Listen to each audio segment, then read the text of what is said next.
E aí a gente vai conversar e a gente vai falar sobre o Deshaun Watson e o Joshua Dobbs. Até já dando uma base aí para quem não tem o costume de assistir, né? Ambos são quarterbacks, certo? Deshaun Watson aqui do lado direito, né, com a camiseta do Cleveland Browns, e o Joshua Dobbs, camiseta do Vikings, né, atual equipe dele. Mas quer dar início ou a gente fala? Eu acho que seria legal só explicar um pouquinho que o Joshua Dobbs, ele vem há algum tempo já na NFL, ele passou por 5 times. Ele na verdade, é veteraníssimo, né, pra falar, a gente brinca, mas ele é um quarterback relativamente veterano. Eu até comentei contigo porque o caminho das pedras, né? O cacheiro viajante, dá pra chamar, pra quem é programador vai saber bem isso. O cacheiro viajante aí do futebol americano, da NFL, enfim. Ele, nos últimos 12 meses, ano, ele passou por 6 equipes diferentes, tá? Então, apenas pra vocês terem uma noção. Em novembro de 2022, ele tava no Browns, atual equipe aí do Deshaun Watson. Em dezembro de 2022, ele foi pro Lions, que hoje tá com, né, o Goff. Jared Goff. Eu ia chamar de Jeff God, cara. Mas olha só, olha o ato falho aqui, né? É assim que você... Enfim, deixa eu falar.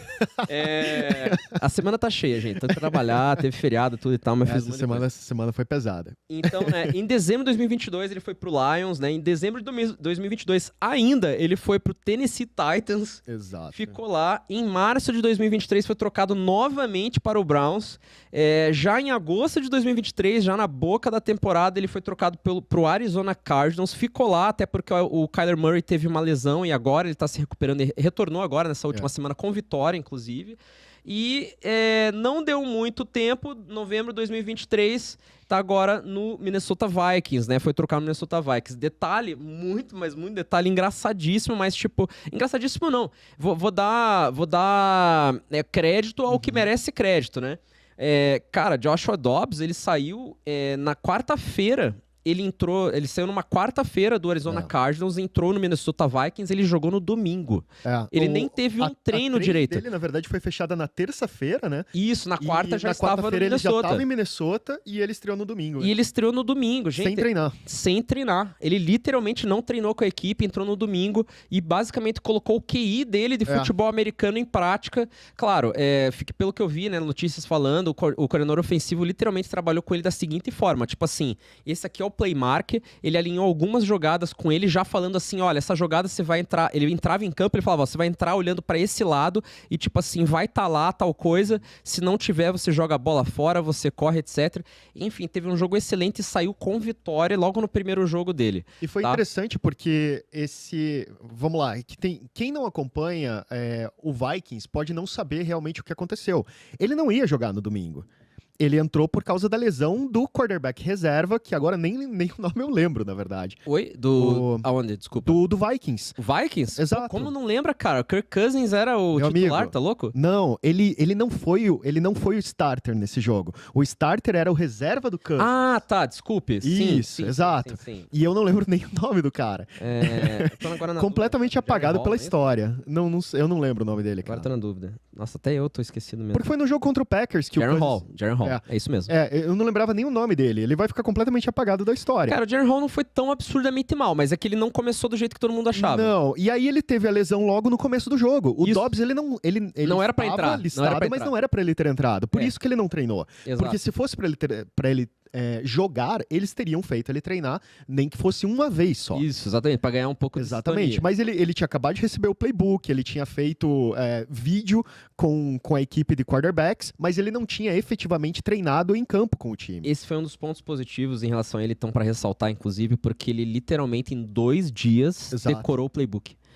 Isso foi uma coisa interessante, porque ele falou, o nome dos jogadores eu decoro depois.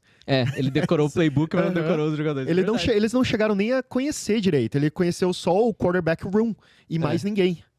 Foi muito legal. Gente, isso mostra o quão valioso foi o Joshua Dobbs, tá? Não tô dizendo que ele é elite, tá? Que fique bem claro isso. Não foi elite, mas ele literalmente fez algo que, assim, não se espera de um quarterback numa situação dessa. Não se espera. Tá? E a vitória é importante pro Minnesota Vikings porque botou eles ainda em rota de playoffs. E jogou pela segunda semana, jogou bem. E jogou bem, saiu com vitória de novo, né? Vitória. E aí, com isso, né? Bom, vamos ver, né? Cria-se esperança pro Minnesota Vikings. Não que eu ache que vá classificar, mas cria-se esperança porque matematicamente não continua na corrida. Vamos lá. O maior streak de vitórias nesse momento na NFL é o do Vikings. Com 5. É. São 5 vitórias seguidas. Nesse momento é o time com o maior número de vitórias. É verdade, porque os outros times que estavam invictos perderam então, quase assim, todos na mesma semana, é verdade. São só 2 com o Dobbs, tudo bem. Mas ele realmente entrou de uma maneira que a gente gosta de falar, que parece que ele elevou o time ao redor dele. Eu acho. Então isso é uma coisa muito interessante. Também, né? Exato. E assim, a gente tá torcendo muito por ele, a história dele é muito legal, sabe? Essa trajetória de quantos times ele passou, e agora que ele teve uma oportunidade, pegou uma batata quente, literalmente, na mão, e tá correspondendo. E a gente até comentou na semana passada que se ele continuar dessa forma, provavelmente a gente vai cair a prioridade do Vikings num draft, por exemplo, para pegar QB. Porque a gente imaginava que esse seria o último ano do Cousins, e depois, pro draft do ano que vem, o Vikings era capaz de tentar uma trade, era capaz de tentar algum movimento para subir e pegar algum QB novo, porque é uma classe muito forte para quarterbacks. Mas se o Dobbs ele continuar jogando como ele jogou nessas 2 primeiras partidas, e especialmente se nessa situação que ele pegou o time, ele levar o time para os playoffs, e pela situação da NFC North isso é possível, eu acho que existe uma grande possibilidade do Vikings acabar levando ele para frente. Eu tô começando a virar crente do Joshua Dobbs. Eu vou esperar mais 2 jogos para virar e falar assim, esse cara, inclusive, cara, que situação louca, né? Porque eu vou falar, o Kirk Cousins tá em ano de contrato, gente. Ele teve uma lesão que ele, quando ele teve a lesão, ele já ficou ciente que ele falou assim, cara, isso aqui foi meu último ano com uma Vikings, assim, sabe? Ele tá esperançoso e na fé, assim, sabe? Só que o sucesso do Joshua Dobbs faz com que essa saída do Kirk Cousins seja cada vez mais viável. Se o Joshua Dobbs de fato levar o Vikings até os playoffs, possivelmente Kirk Cousins ano que vem estará em outra equipe, tá? E merecidamente vai ganhar bem, vai estar numa outra equipe possivelmente que tem condições de chegar em playoff ou até mais longe. Tem muitas equipes na NFL precisando de um quarterback experiente. Até porque tem muitas equipes precisando de um cara como ele. Exatamente. Então, assim, torcendo pelo Joshua Dobbs, mas aí a gente coloca o duo, né? Deshaun Watson do lado dele. Qual que é a notícia da semana, cara? A gente uma observação antes da gente falar da notícia da semana e passar pro Watson, por que foi legal relacionar os dois? Porque quando o Joshua Dobbs ele foi trocado para sair do Browns, foi exatamente por causa do Deshaun Watson. Exatamente. E nesse momento, se ele estivesse no Browns, ele seria o titular. Exatamente. E provavelmente o Browns teria uma chance ainda maior de playoffs. Entende?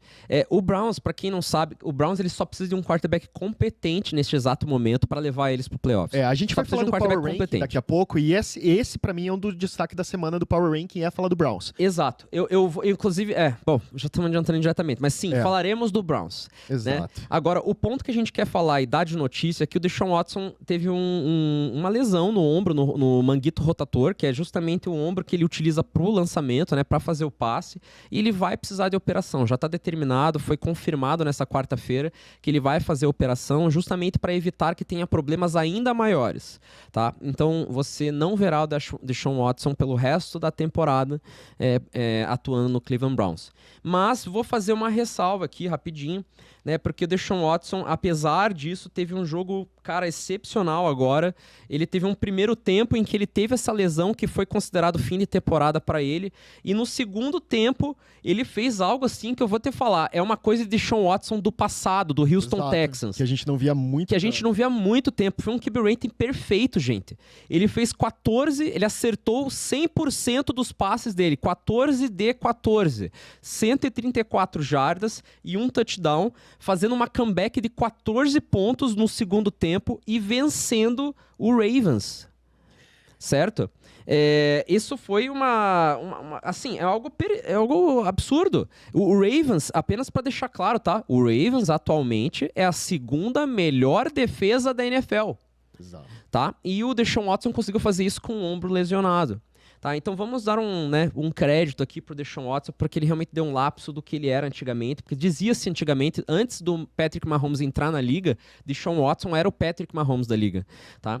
Apenas que ele teve diversos problemas fora de campo, isso deixou ele fora por bons motivos, talvez ele nem devia estar jogando, né, por vários processos que ele levou, mas indiferente tá aí de volta na liga, né, pagou os jogos que teve que pagar como punição, e isso você vê dele. Eu não acho ainda que o Deshaun Watson é elite, tá? Eu acho que ele tem lapsos do que ele era antigamente. Exato. Mas e foi muito... dá pra ressaltar isso daí como poxa, foi muito positivo, sabe? E foi muito curioso, porque a gente falou bastante do Deshaun Watson nas semanas que você estava viajando, inclusive, porque rolou um estresse muito grande, que ninguém sabia exatamente a condição médica dele, porque ele já tinha sido liberado e ele não jogou algumas semanas, e aí o pessoal chegou a pegar muito no pé dele, ele ainda é muito criticado pela própria torcida do Browns, claro. Pegaram no pé dele, disseram que ele não queria jogar, que ele estava fazendo corpo mole. Ele chegou a chamar uma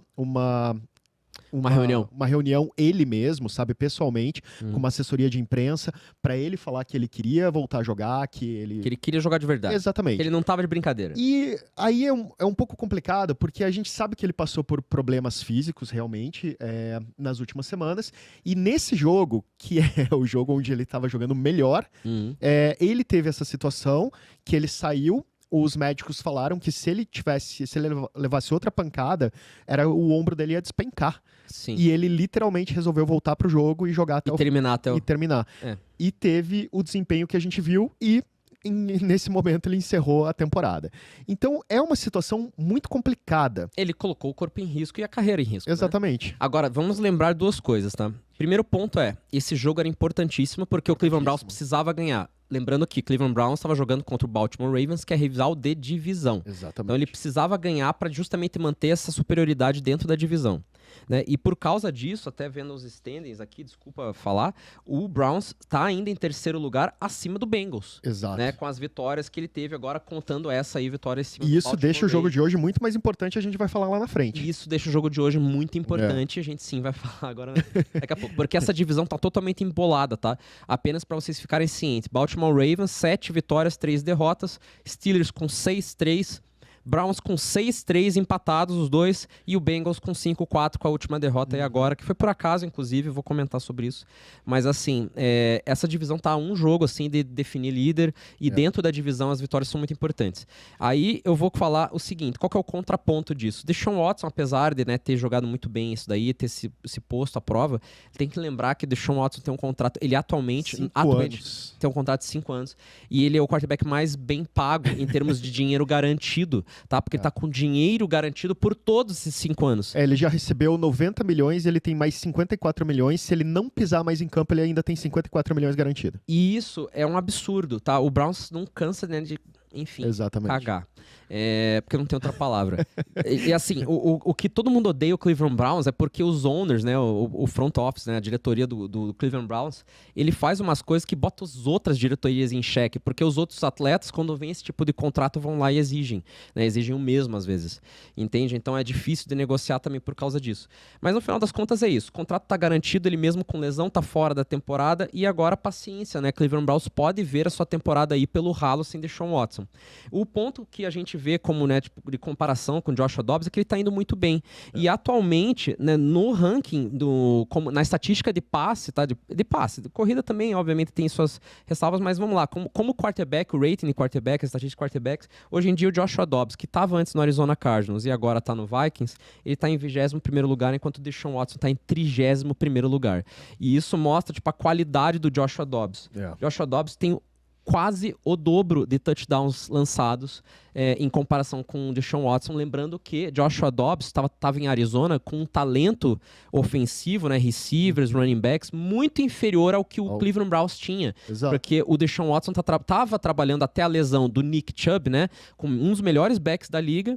Ainda assim tem outros recebedores, tipo, tem uma das melhores linhas, tem outros recebedores, e assim, isso é uma coisa que o Joshua Dobbs não tinha e não tem. Agora tá com o Justin Jefferson lá, né, vamos ver o que vai sair daí. Eu sempre esqueço o nome do tight end do Browns, cara. Putz, é o... Não, o Okubun tá no Buccaneers agora, né? Desculpa. Eu vou ver depois. Eu vejo depois com calma. Eu também não tô lembrando porque tá me faltando. Tá me faltando a memória. Eu sempre esqueço o nome dele.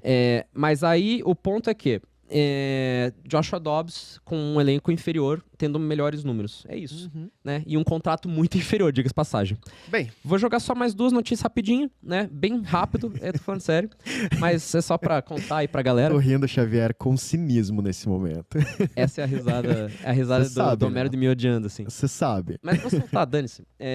Dane-se a vida. Não, brincadeira, dane-se Você tem tudo. liberdade pra isso. Então tá bom. A outra notícia é que o jogo rápido, coisa simples, mas é que o coordenador ofensivo do Buffalo Bills foi demitido, Ken Dorsey, tá? Ele foi demitido após a derrota pro Denver Broncos na última segunda-feira, né? Monday Night Football. Quero apenas lembrar que o Denver Broncos ganhou do Buffalo Bills. Esse jogo, cara. Tá? Vocês vão entender por que o Homero odiou tanto esse jogo daqui a pouquinho, aliás, mais à frente no programa. Mas aí eu vou dizer que eu cantei essa bola e... literalmente, você cantou essa bola. Agora, eu vou encher a sua bola. Essa é a diferença. Olha só. Se vocês pegarem... Prepara. Assim, fechem em mim, Branco. Se o nosso público, nesse momento, fizer o esforço de procurar os podcasts da NFL, se vocês procurarem a mídia especializada e eles forem fazer a avaliação desse jogo e forem discutir para explicar por que o Denver Broncos venceu o Bills, vocês vão achar exatamente o que o Xavier falou no No Huddle. O que o Xavier antecipou no No Huddle para defender que o Broncos venceria essa partida é o que agora as pessoas falam sobre o Bills ter perdido. Então, parabéns, Xavier. Só isso que eu tenho pra dizer hoje. Cadê aquele negócio do meme lá? Cadê aquela roupa rosa pra fazer? Você tem aí, Branco? Chupa concorrência. Não, eu vou... Sim. Quando eu fizer o corte desse programa, eu ponho o meme na tela. Faz o seguinte, pra todo mundo entender. Pode pôr o meme rosa aqui, ó. Onde está seu Deus? Cara, sério. Sério.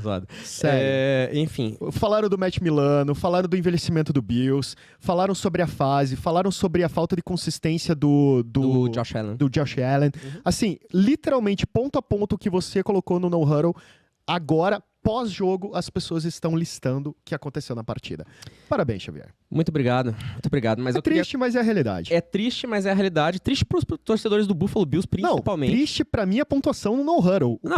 Isso é colateral. Isso aí é consequência. Mas assim, eu tenho muito orgulho de estar apresentando esse programa toda semana com você e você sabe. Poxa, obrigado. Você viu que amor, cara? Olha só.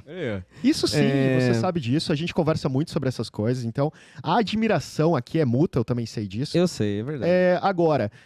Cara, sinceramente, como é legal você ver, tipo, ponto a ponto do que foi falado nesse programa sendo repetido uma semana depois pela mídia especializada. Cara, é o famoso eu disse, né? Eu já sabia, tipo assim. Exatamente. Cara, acreditem, ó, quem quiser, vou falar aí pras empresas de betting, de apostas e tal, venham aqui patrocinar a gente, fazendo um favor, a gente tá aceitando, tem espaço. Agora, tem espaço aqui na mídia. Uma crítica construtiva. Enfim. É por isso que a gente não pode ficar incluindo uma notícia extra rapidinha, porque nada é rapidinho. Não, tá bom, já acabei. Mas aí, só dizer que o Joe Brady assumiu a posição, mas o grande ponto é, alguém tinha que ser laranja. Joe Brady é primo do Tom Brady? Não. Ai, só Caraca, piora. velho, tá tipo piora. as piadas de velho, cara. Assim. Caraca, mas vamos lá. Não, porque eu tava me segurando pra não fazer. Então, tá rindo aí, né, cara? O problema desse programa não ter uma plateia, Xavier, é que mesmo tendo só um produtor, a gente faz piada pra ele, né, cara? Imagina se tivesse uma plateia aqui bicho. de um monte de gente rindo dessas piadas, a gente só ia fazer isso. Um belo dia teremos. Lá do B Studios, cresceremos, melhor dizendo. Vamos lá. E, rapidamente, saiu fofoca. Isso é de hoje, tá? Desculpa, eu tive que soltar porque é uma fofoca muito quente. Mas vamos deixar talvez pra próxima semana. Taylor Swift, é isso? Não tem nada a ver com Taylor Swift. Tem a ver com Bill Belichick. Ah, meu Deus, eu vi essa. Cara, eu vi essa. Eu vou te falar, saiu uma fofoca aí que Bill Belichick não estará no Patriots ano que vem, tá? Exatamente, eu vi, inclusive, que já tem até repercussão. Já tem possíveis candidatos já. Um dos possíveis candidatos é o Washington Commanders. Então... Entendeu? Tem duas coisas nessa fofoca. Eu já tinha ouvido isso, mas eu já ouvi outra fofoca que é o seguinte. O que rolou essa semana, e aí é bastidores, é o seguinte. Eles não queriam tirar o Bill Belichick como head coach. Eles queriam um general manager. Nossa, cara, não, eu vou ter que fazer um Então, pocket sobre isso. Então, Ele é um péssimo general manager, você não tem exatamente. noção. Tanto que Cara. a análise foi exatamente sobre os últimos drafts. Ai, cara, pelo amor de Deus, Perfeito. né, cara? Exatamente. E aí, por isso, foi a contratação de um general manager para focar nos drafts, para construir o time, que, na verdade, desencadeou um desentendimento entre ele que pode provocar a saída. Eles não iam tirar ele como head coach. Então, assim, é mais fundo ainda esse problema. Não, cara. Huddle Podcast. Let's go! Tudo sobre a NFL. Toda quinta-feira, às 20 horas.